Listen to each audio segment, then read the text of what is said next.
Please subscribe the channel, like, and share the video for more video. Hey everyone. Tonight, we're drifting back, way back, to candlelit corridors, drafty stone castles, and people with far too much power, and far too little emotional regulation. So get comfortable, lower the lights, loosen your jaw, and if you're listening this in bed, you can stop trying to stay awake now. History will take it from here. Tonight's journey wanders through European royal families, specifically their marriages, the ones that were meant to secure peace, unite kingdoms, and strengthen dynasties, and instead quietly unraveled into genetic puzzles, personal misery, and centuries of awkward portraits. This is not a story of sweeping romance. It is a story of obligation, cousinhood, and consequences. Because of course it is. Let's begin. Royal marriage, for most of European history, had almost nothing to do with love. Love was a liability. Love made people unpredictable. And unpredictability was the last thing you wanted when your entire political system was held together by wax seals and vague promises. Instead, marriage was a tool, a contract, a polite way of saying, we will now combine our problems. Kings and queens married for land, for alliances, for the hope that their grandchildren would inherit something useful, and, occasionally, for the very specific purpose of not being invaded next spring. Unfortunately, the pool of acceptable marriage partners was limited, very limited. You couldn't marry a commoner. That was unthinkable. You couldn't marry just any noble. They had to be the right noble. Theologically correct. Politically aligned, preferably already related to you in at least 3 ways. And so, generation after generation, European royalty did what came most naturally to them. They married their cousins and their second cousins, and sometimes their uncles, and occasionally their nieces. Everyone agreed this was fine, mostly because everyone involved was also doing it. The result was a sprawling web of family trees that looked less like trees and more like aggressively tangled yarn. Nowhere did this go more spectacularly wrong than with the Habsburgs. The Habsburg dynasty is what happens when you take an already powerful family and decide to keep all the power. In their family forever. They ruled vast portions of Europe for centuries. Spain, Austria, the Holy Roman Empire. If there was a throne available, a Habsburg was probably sitting on it, eyeing another one. Their motto, unofficially, might as well have been, why marry out when you can marry in? Over time, Habsburg marriages became less about diplomacy and more about habit. A comfortable, deeply unhealthy habit. This brings us, gently and inevitably, to Charles II of Spain. Charles II was the end of the Spanish Habsburg line, and by the time he arrived, the genetic bill was overdue. His family tree was so condensed that his parents were uncle and niece, which, even by royal standards, raised a few eyebrows. Quietly, behind fans, Charles was sickly from birth. He struggled to walk, to speak, to chew his food properly. His jaw, now famously known as the Habsburg jaw, protruded so far that portraits seemed to apologize for it. He was described as kind, well-meaning, and perpetually confused. Which, honestly, feels unfair, because none of this was his fault. Charles spent his life surrounded by doctors who bled him, purged him, prayed over him, and confidently made things worse. Naturally, they blamed witchcraft. He married twice. Neither marriage produced an heir, which was inconvenient. For Spain, for Europe, for anyone who enjoyed peace. When Charles finally died, after decades of being gently kept alive out of sheer dynastic denial, Europe promptly exploded into the War of the Spanish Succession. All because too many people, for too long, refused to marry someone new. Let's drift gently away from Spain now, over the Alps, past the echoing halls of Vienna, and into the quieter tragedy of royal childhoods. Because before these kings and queens became deeply dysfunctional adults, they were deeply miserable children. Royal childhood, in theory, sounded glamorous. Silk clothes, private tutors, tiny swords. In practice, it was a strict, isolating experience designed to remove all joy and replace it with duty. Children were often separated from their parents early, sometimes at birth, sometimes shortly after. They were handed off to nurses, tutors, and court officials who were far more interested in obedience than affection. Affection was considered risky. It might make the child soft, or sentimental, or worth. Many royal children grew up barely knowing their parents, which is impressive, given that they all lived in the same castle. Discipline was severe, schedules were rigid. Education was relentless. Mistakes were moral failures, and if the child happened to be sickly, anxious, or simply not very bright, well, that was unfortunate. Take, for example, Louis XIII of France. Louis was shy, awkward, and deeply uncomfortable around people, which was not ideal for a king. His childhood was dominated by a controlling mother, Marie de Medici, and a court full of whispering adults who alternated between ignoring him and manipulating him. When Louis finally married Anne of Austria, another Habsburgite, took them over 20 years to produce a child. 20 years of cold dinners, formal conversations, and sleeping in separate rooms. Their relationship was distant at best, possibly non-existent, and the pressure to produce an heir hovered over them like a particularly judgmental cloud.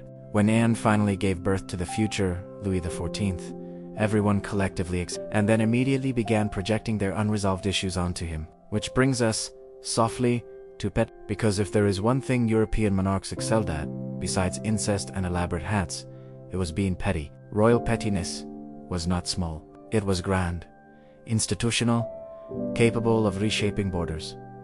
Consider Henry VIII of England, a man who began his reign as a charming Renaissance prince and ended it as a walking cautionary tale. Henry's marriages are often framed as dramatic, but really, te were hust. Exhausting. He married 6 times. Because the first one didn't give him a son quickly enough, and the second one didn't please him for long enough.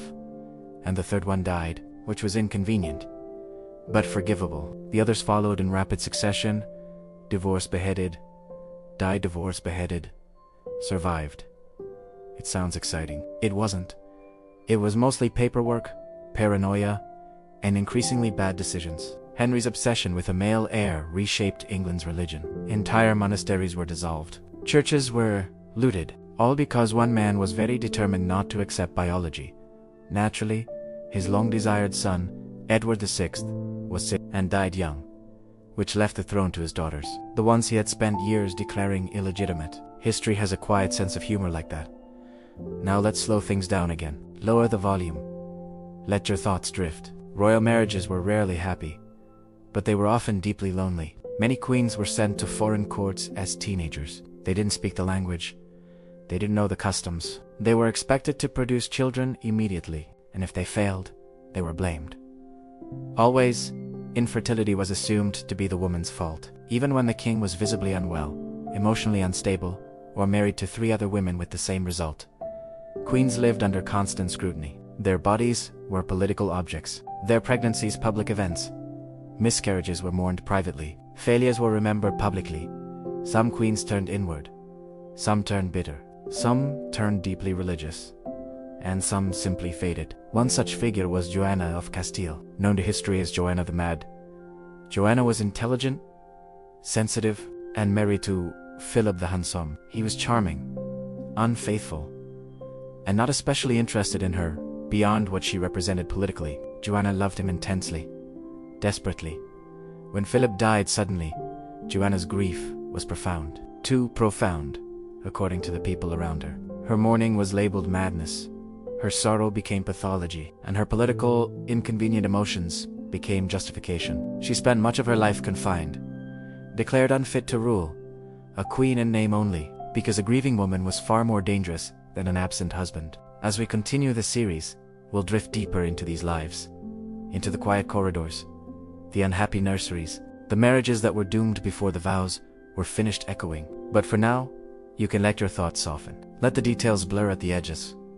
History will still be here when you wake up. Still strange, still human, still quietly absurd. And in the next part, we'll return to explore even more royal dysfunction, more petty feuds, more unfortunate genetics, and more people who absolutely should not have been given absolute power. For now, rest.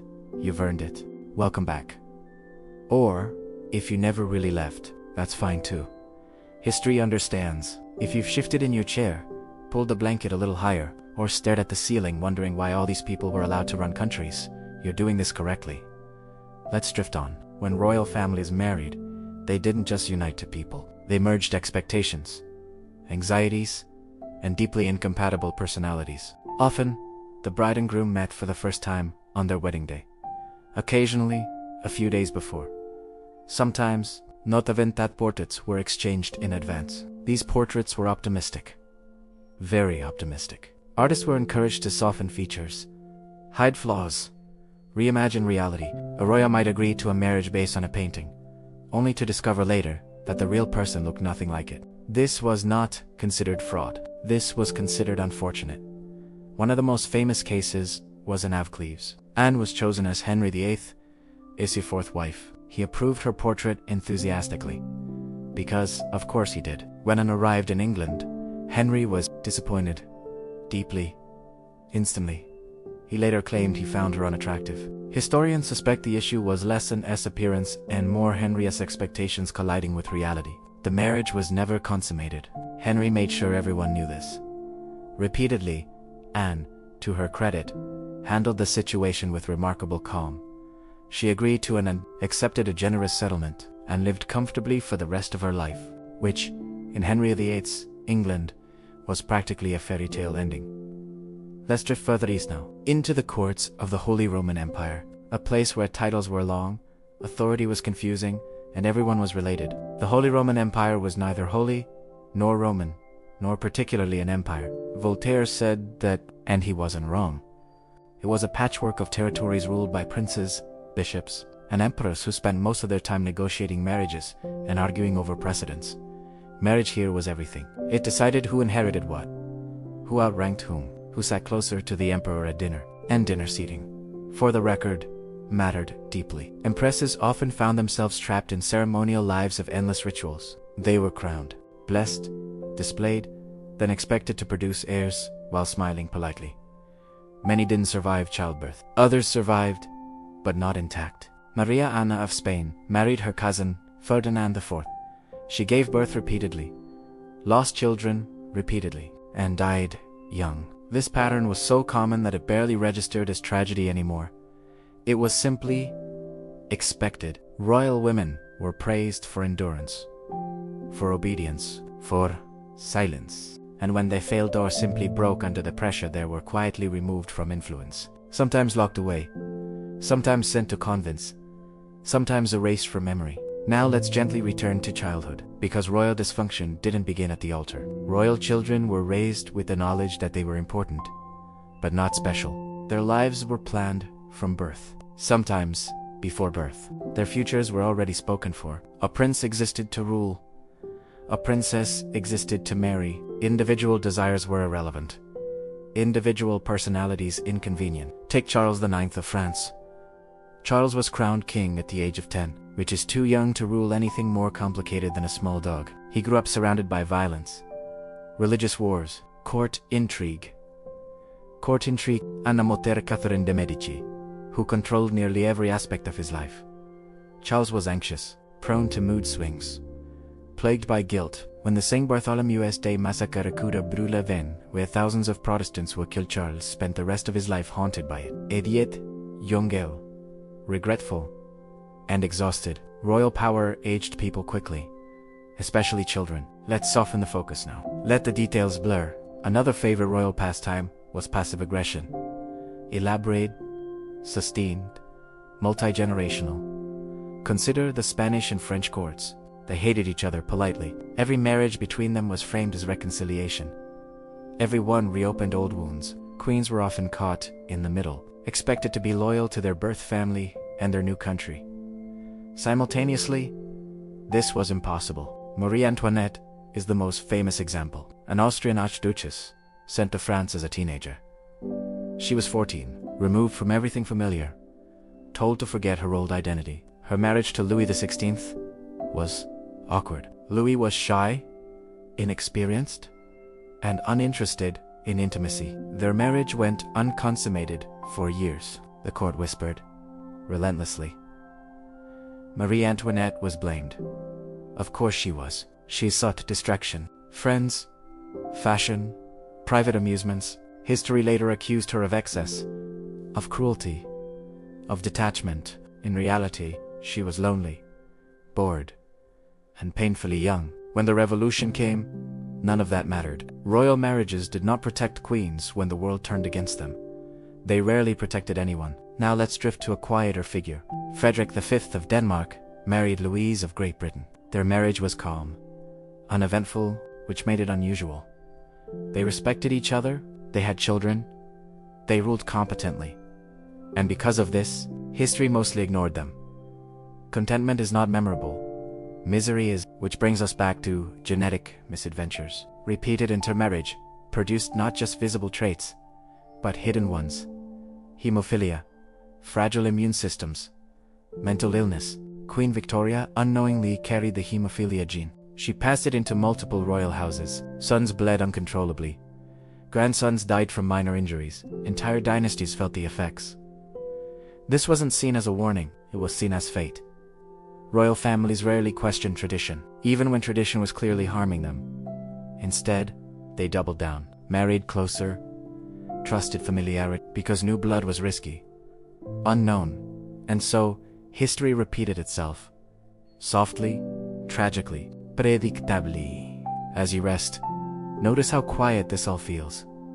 Despite the crowns, despite the wars, despite the suffering, these were just people. Tired people, confused people, raised without tenderness. Given too much responsibility too early. In the next part, we'll wander through the petty rivalries, the silent feuds, the monarchs who held grudges like heirlooms. But for now, stay still. Let your breathing slow, let the names drift away. The past isn't going anywhere. It never does. All right. Settle back in. If your thoughts wandered, that's perfectly fine. They tend to do that around royalty. Tonight, we drift into pettiness. Not the loud kind, not the shouting, table-flipping sort, but the slow, ceremonial pettiness that lasts decades and ruins entire families. Because when monarchs were unhappy, and many of them were, they didn't journal. They didn't process. They didn't talk it out. They waited. And they remembered. Royal grudges were not emotional outbursts. They were policies. Let's begin with siblings. Because no one can hold a grudge quite like a royal sibling raised to compete for affection they never received. Consider the children of Henry II of England. Henry II was energetic, brilliant, and emotionally unavailable.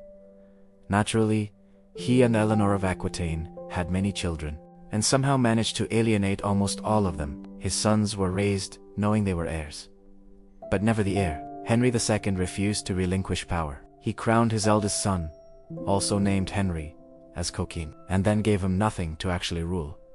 This was confusing and humiliating. Young Henry rebelled. So did his brothers, Richard, Geoffrey, John.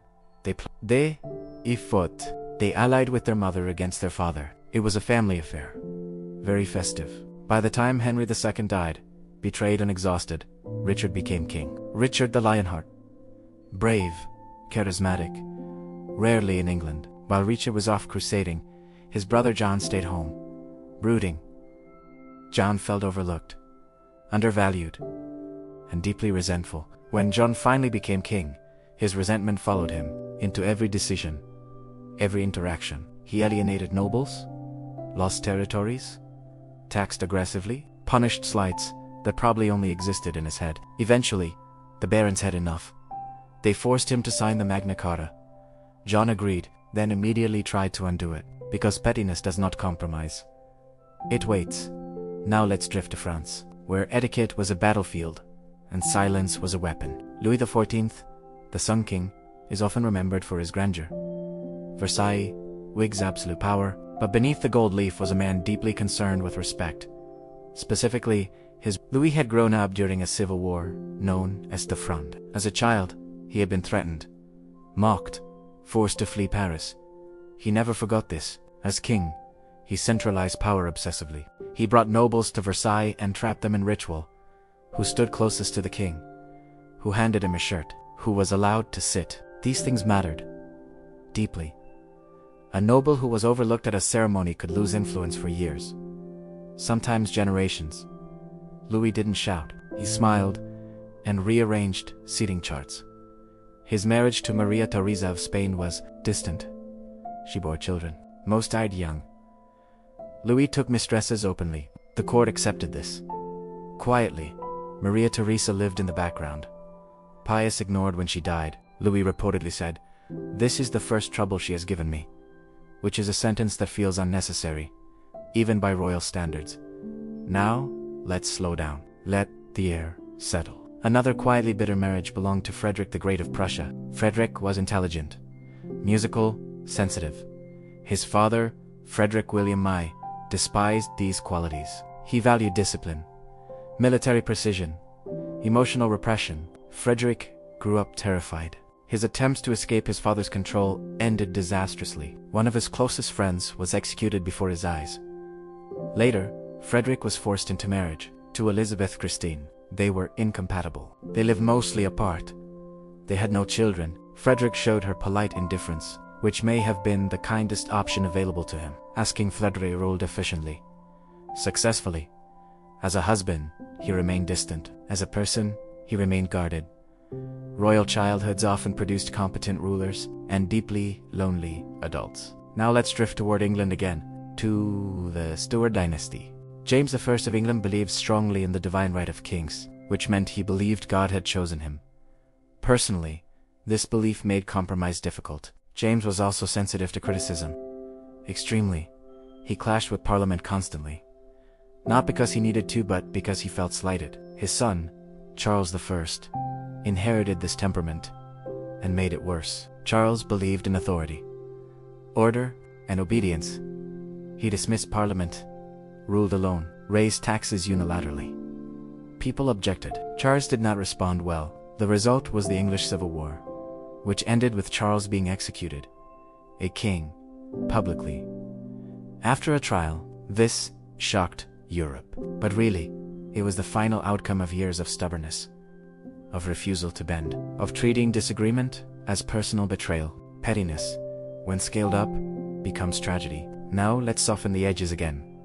Queens, too, held grudges, often quietly, often invisibly. Catherine de' Medici is frequently portrayed as cold and calculated, and she was capable, but she was also a woman who had spent years ignored by her husband, Henry II, while he openly favored his mistress. When Henry died suddenly, Catherine stepped into power, and she did not forget. She arranged marriages carefully, controlled access, played factions against each other. Her actions were often ruthless, but they were also shaped by decades of humiliation. Royal marriages rarely fostered kindness. They rewarded endurance. As we drift toward the end of this part, notice how repetitive it all feels. Different names, same patterns. Children raised without warmth. Marriages arranged without care. Power concentrated without restraint. And beneath it all, very human emotions. Jealousy, resentment, fear. History often frames monarchs as symbols, but symbols still feel things. In the next part, we'll explore the sickly, spoiled, and sad childhoods of medieval royalty in more detail. The nurseries that felt like institutions, the expectations that crushed before adulthood. For now, let your thoughts loosen. You don't need to remember the names. You don't need to track the dates. Just let the story hum quietly in the background, like history itself always does. Alright? Still with me, or at least still adjacent to consciousness. That's perfect. Let's drift now into the nurseries. The quietest rooms in the loudest castles. The places where future kings learned very early that love was conditional, and that everyone was watching. Royal childhoods were rarely warm. They were structured, measured, observed. A royal baby wasn't just a baby. It was a symbol, a contingency plan, a live-in insurance policy. From the moment a prince or princess was born, their body became public property. Births were witnessed, announced, verified. Because nothing ruins a dynasty faster than rumors of a switch baby. Once confirmed as legitimate, the child was promptly handed off. Wet nurses took over feeding. Governesses took over care. Tutors took over minds. Parents were present, occasionally, formally. Affection was discouraged.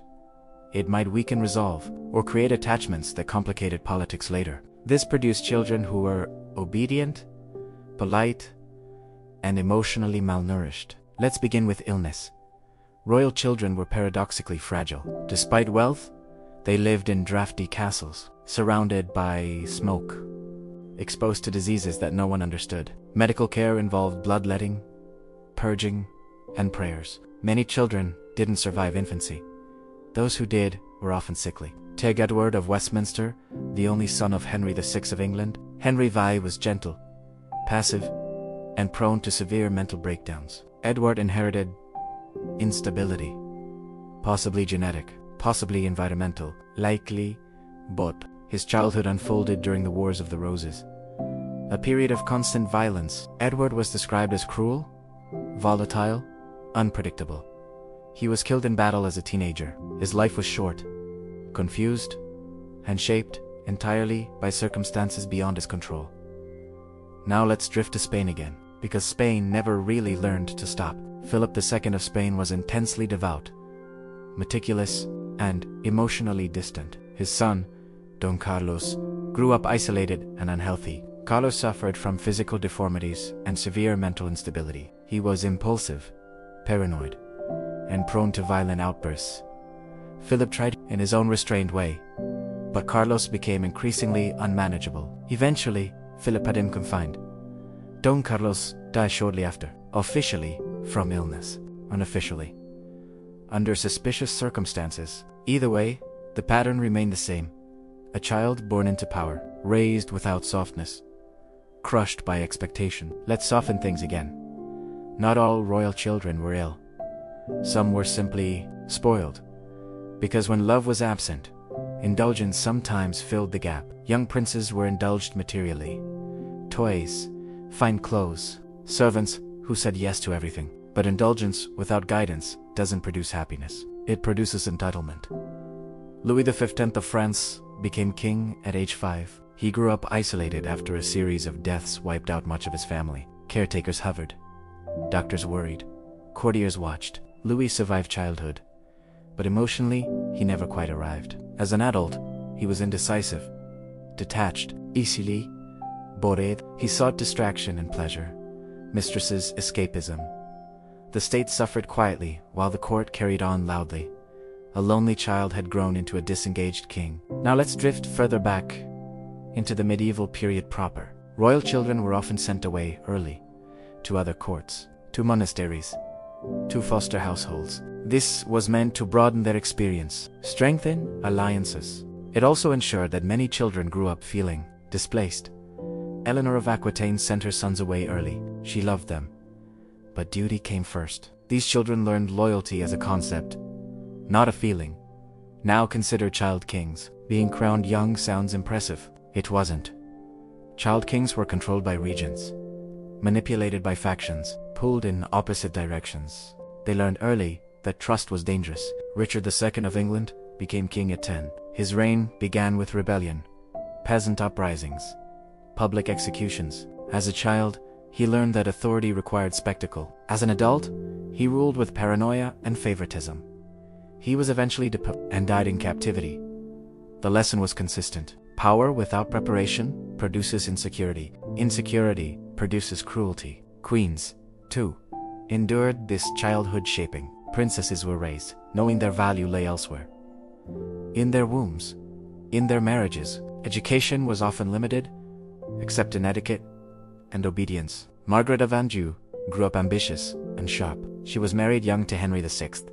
Henry was gentle, passive, unsuited to rule. Margaret became the driving force behind his reign. She was labeled domineering, unfeminine, dangerous.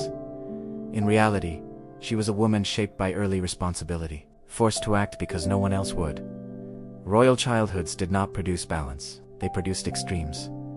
As we drift through these lives, notice the repetition, the sameness, different centuries, same outcomes. Children raised as symbols struggle to become people. As you rest, let the details fade.